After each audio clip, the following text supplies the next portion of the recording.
Well, today we're going to be talking about mixing color, and in particular, we're talking about mixing green. Spring and summer is part of the problems with painting landscapes is there's so much green. How do we get some variation in color in there? So I want to do a kind of a step-by-step landscape painting demonstration and talk through the ideas of what I'm thinking or the thought process of mixing color to give me a variety of greens. First off, here on my palette, I have three different greens here. These are kind of the main greens that I use when I'm mixing colors. This one up here is ultramarine blue and cad yellow light. And it gives me a good basic, kind of a natural looking green, not too intense, slightly muted, mainly because ultramarine blue has a little bit of red in it. It's really kind of a blue violet. So that with the yellow is slightly muted because you're getting close to violet and yellow, or not close, but to some degree there's some blue violet in there in the blue. And I don't add any white to it, just gradually getting a bit more yellow till I got kind of full yellow here on the end.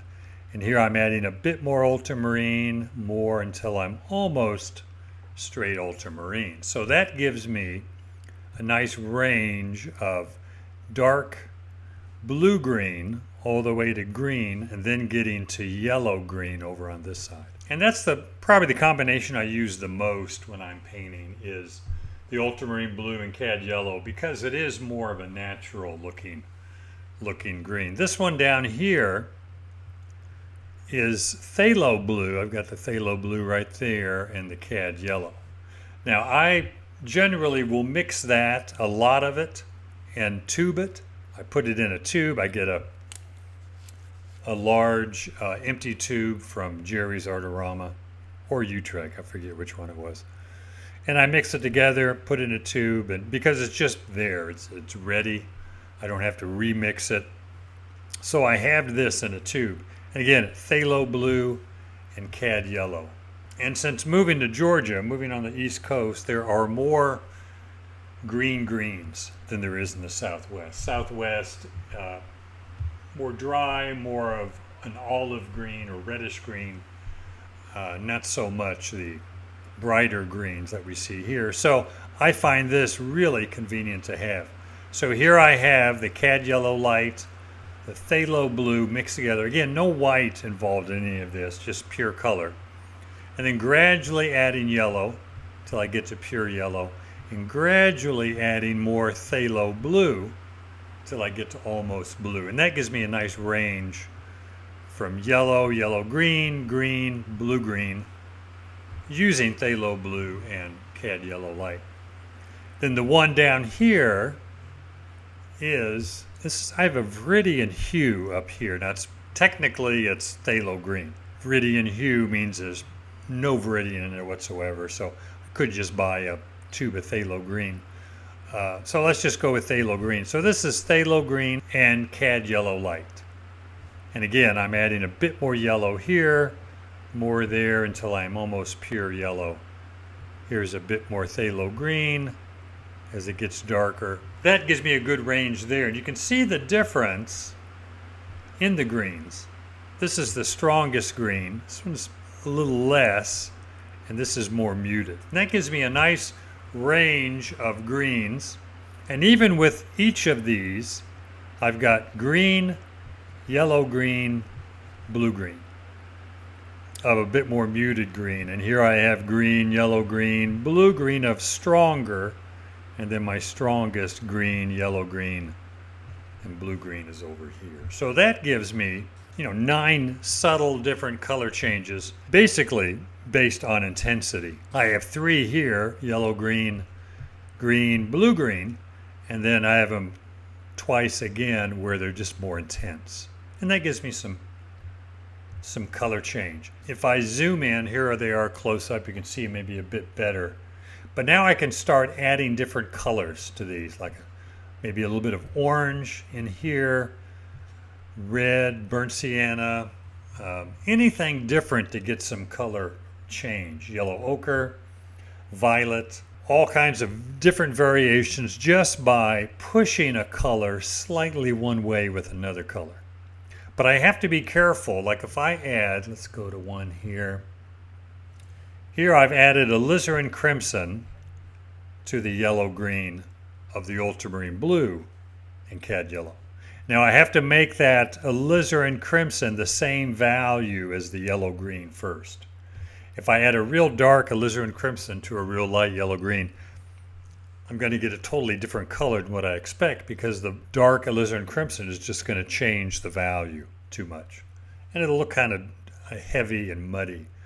So I add white to the alizarin crimson to get it the same value as this yellow green, and then I mix them.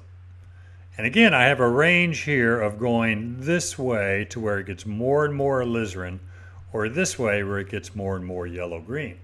And that gives me 2 or 3 different mixtures in between that I can use. And I will definitely mix piles. If I have a yellow green passage in my painting, I'll mix 2 or 3 different yellow greens, one with a little bit of crimson, one with a bit more of crimson, and one with a lot more crimson. And again, that gives me a subtle color change. And it doesn't have to match a color change that I see in nature or in a photograph. It just has to denote a color change in a passage of, let's say, green grass or green foliage. And just the fact that it's slightly different is going to give me enough color variation to make the painting work better. Same thing on this side. Let me see if I have a better... Yeah. Same thing here. Now I have kind of a green, slightly yellow green. And I mix up, this is orange, mix up orange about the same value as the green, and I mix them together, and this is what I get. A little bit here. I didn't mix a lot there. I could have mixed a lot more to show more variation. But it gives me, again, a subtle color change.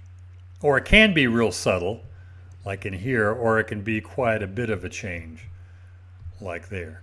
So any color I can add to any of these as long as it's the same value. What I generally have, like in a bunch of foliage, kind of a halftone light color on foliage, I can push and pull this pile of green different directions just by adding a little bit of color in different places. Yellow ochre, orange, red, violet, all kinds of different variations. Same thing down here. Now this is the green I mixed with the phthalo blue and cad yellow. Here I'm adding dioxazine purple, and you can see when it mixes with the slightly yellow green, it gives me some variations. It mutes it, cools it down, so this is a bit more muting, but it gives me a subtle change. And same thing over here. This is, what is that? Permanent red rose. And I get it the same value and mix it in, and it gives me kind of a different bluish green. This time I'm adding that to the blue green. And again, I can be real subtle with this or not so subtle. Here's yellow ochre. This is the phthalo green and cad yellow. And this is yellow ochre, and you can see I'm mixing it. It gives me a nice variation from that. And it's real subtle. Here, I actually mixed it correctly here. It went from the stronger green to a little bit more of a slightly muted yellow green, more and more yellow ochre. So that's that subtle change that you can get with just a little bit of color. And here's burnt sienna mixed with the phthalo green and a little bit of yellow. And it gives me a more muted green when I want to knock down the shadow of foliage or grass. Burnt sienna is a good modifier to knock that down. So that's some ideas and changes that we can mix with 3 different types of green that I use, using different blues.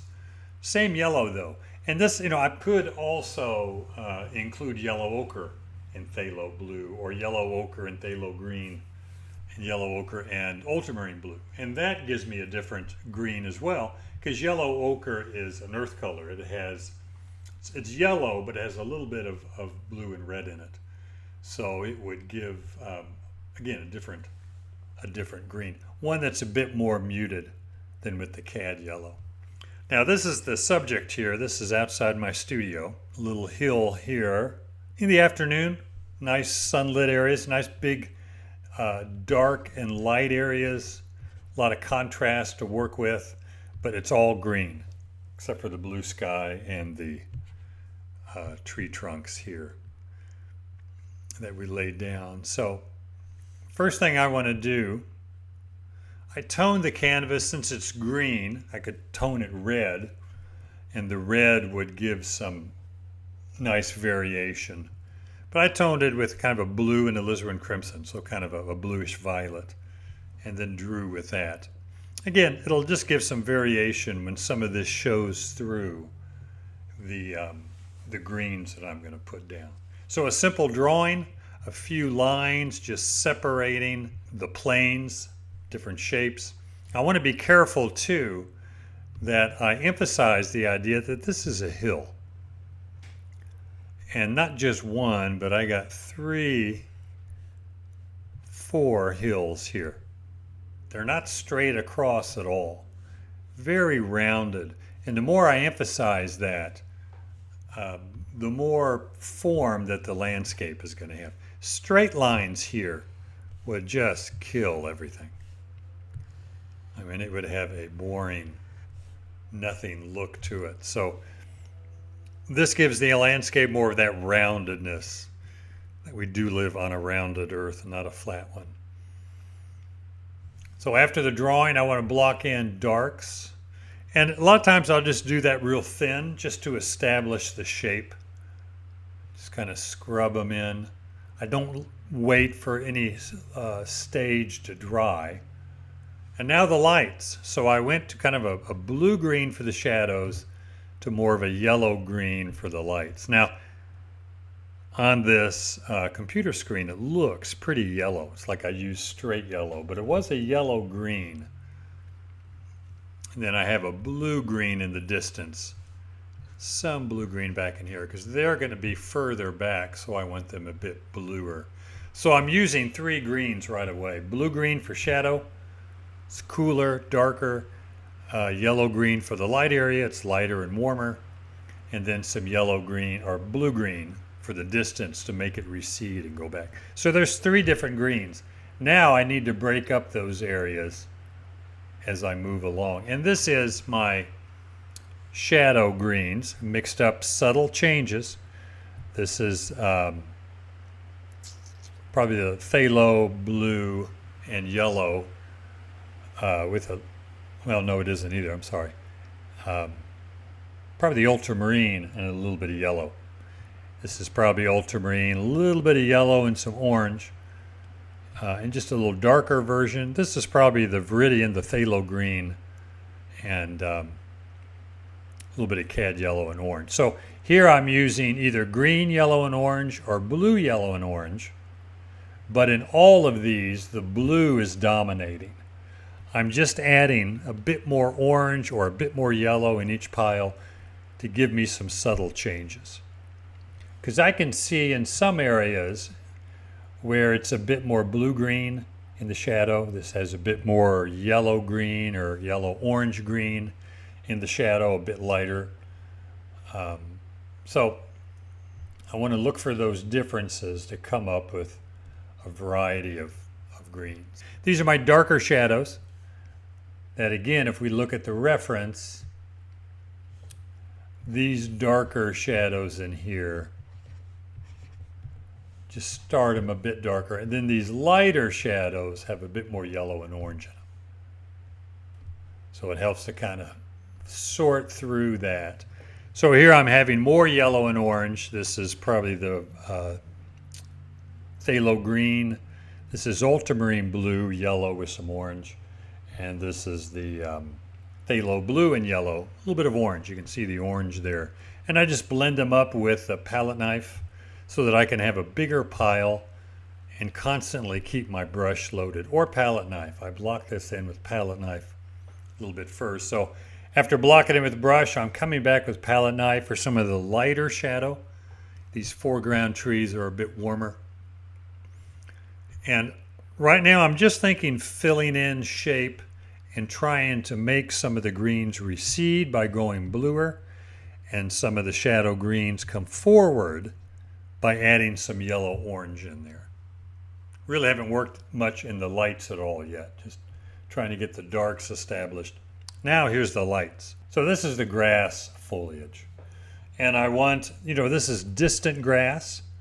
I'm using some of the phthalo blue and yellow in a tube, getting it lighter here and not so light there. Maybe a bit more yellow in it also. This is phthalo blue in a tube without doing much to it, aside from just adding white. So this is background grass, middle ground grass, and more foreground grass. And that will, doesn't look stronger down here, but it is more intense, less muted than here or here. And that gives me the depth in the grass as well as some variation. This is yellow ochre and orange, or cad yellow and orange. It's yellow orange that I add to the greens. And then this is some orange and violet, or orange and blue, kind of a muted warm gray that I'm going to add to variations of the green, just to give, again, some variation. So you can see the lighter, more muted, little bit of cooler, still real warm, still mostly yellow-green, but more white in it, which makes it recede and go back, and a little bit of violet in it. And then a little bit stronger green, that kind of phthalo blue and yellow, and then a lot of, I haven't done much to the foreground green up here yet. But just putting it on with a palette knife, having it thicker, I can always drag a brush through it, but the thicker paint with the palette knife makes it really strong. And I'm looking for that contrast between the light, real light and warm, and the dark, darker and somewhat cooler. Not as cool as way back in here. This will stay way back. This is cooler than that, but it's still got a lot of warmth in it. But as long as it has the right contrast temperature-wise to the light area, it's going to work.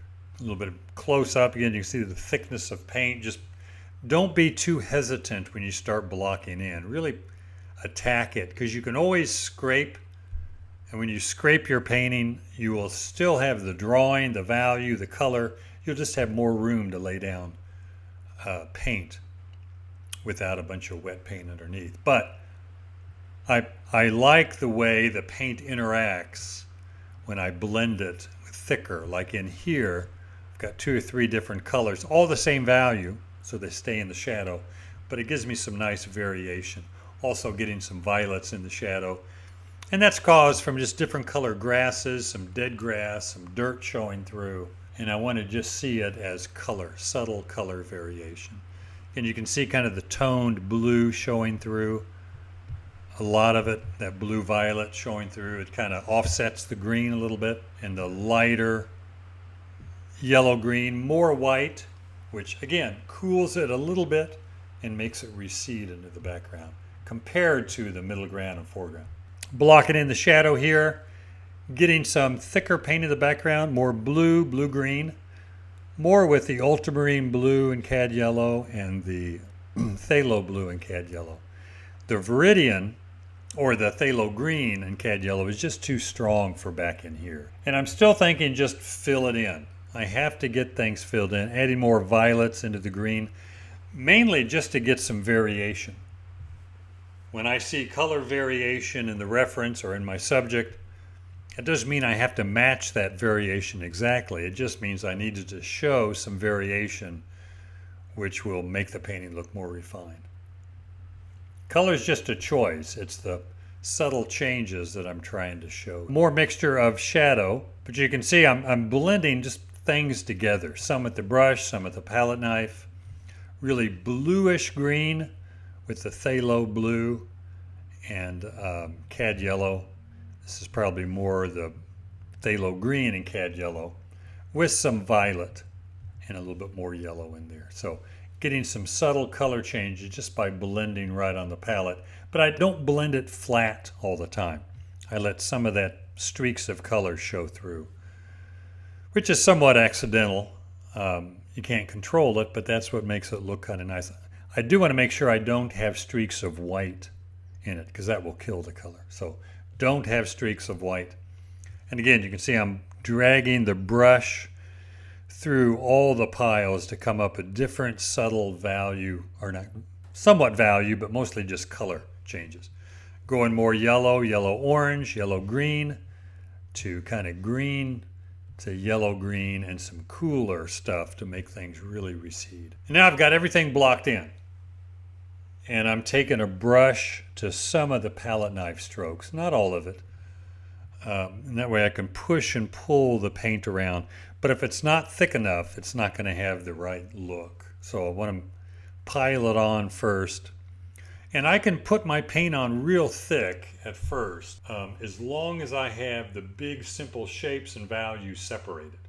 If I don't, if I get my values mixed up and I go thick paint, I'm going to have a mess because I'm going to have to alter the values because I have them messed up. But as long as I keep my values separate, you know, the dark, light, halftone, or maybe two darks, two lights, as long as I keep those values separate, I can use really thick paint and it'll stay clean. It's when my values are off, when I'm using thick paint, that things get muddy. Adding the logs here I'm putting it right into the thick paint, which means I'm going a little thicker for these logs to make them stand out. Then I'm pulling this paint, this green paint, over it because it's sitting in the grass. But just a simple dark and light. It's basically a warm gray, orange with a little blue, and then a cool gray, blue with a little orange for the logs. And what matters is the value compared to the dark and light grass, and the temperature to show the sunlight and shadow. And again, here the palette, you can see I'm mixing, still adding more paint. I'm not just mixing up these colors once and then using them up. I'm using a palette knife to keep those piles big so I can drag a brush through it. And again, the lights on the foliage are on the grass, and here's the darks in the trees. And these are not greens. They're the red violets, kind of orange and blue that I'm using to blend into these as I mix and apply them on the canvas to get some subtle color changes. So you do a lot of work right on the palette before it ever, it's kind of like painting it twice. I'm painting it on the palette and then I'm transferring that to the canvas. Now this is that smaller tree on the left, and I'm trying to add a lot of these really strong bluish greens because the reflection of the sky is hitting some of the leaves as they turn up towards the sky, and they reflect the blue in there. So they go from maybe a green or yellow green to a blue green in the shadow. Again, because they're in the shadow and the reflection of the sky. Using a lot of background colors to cut into a shape, kind of negative painting, a few sky holes in there or ground holes or whatever you want to call them, to show the background showing through. Now I'm getting more paint on here after pushing it around with the brush, after laying it in with the palette knife, adding some more color changes, some pale phthalo green, because some of the leaves again are turning in such a way that they become kind of a glare. And then I have some orange, some yellow green, more yellow green, some yellow, more orange over here. A lot of variations of color that I'm mixing on the palette and just putting them down as long as I can keep the values separated. Same thing over in here. I'm getting 2 or 3 values on these dark trees in here and 3 or 4 different colors. As long as I keep the values separate, it's easy to change the color. It's when you lose your values that the color becomes messed up, because the value is more important than the color. I can make these trees any color. It's the value that's going to make it work. So I'm going to some smaller brushes. The brushes I'm using are very long, extra long filberts. Some brush companies call them Egberts. They're just, I don't know, they're about 2.5 inches long. and they're filberts, but really, really, really long. And I think I got them from Rosemary. But they will push and pull the paint around without taking up too much paint because they're so long. Really nice to use with thick paint. And doing a lot more color variation in here now. Again, to break up the green. I get the shadow here is a blue-green, but I got blue, blue-violet, red-violet, lighter blue-green. I got yellow, yellow-green, yellow-orange. Of course, these are wildflowers in the green grass as well, but I have a lot of variations, and some of it's real subtle. You know, it can go from blue to blue-violet to green to blue-green right in here with real subtle changes. And there's some more. I kind of calmed down the background, pulled the brush strokes in there. A lot of glare on this. The fence doesn't show up as well. But keeping the values separate and looking for variation. And the color variation in here, it is real subtle. This is the lightest value of that phthalo blue and yellow. A lot of white, maybe a touch of violet in it. Then this is the phthalo blue and yellow with a bit more yellow, then adding orange, then a bit more of the phthalo blue, and that gives me, 3 or 4 different colors right in. And they're real subtle. It's not a real strong jump in color. When I have something somewhat the same value, it's not exactly the same value, then I want the changes of color inside that shape to be subtle. If it's a big value change, like from here to here, then the color and value change is going to be a big jump. So remember that. Keep your values big and simple, and make changes in the color very subtle. Up in here, I've done a bit more, some detail now, some sky holes of the background showing through, and using the smaller, really long brushes to get the color going. You can see how blue this looks now because I've got so much green and yellow green up in here. Really makes this blue-green look very, very blue. But it is a blue-green. There is some yellow in there to turn it kind of greenish. And here's the final painting. Overdone a little bit. I should have stopped maybe 2 or 3 steps earlier.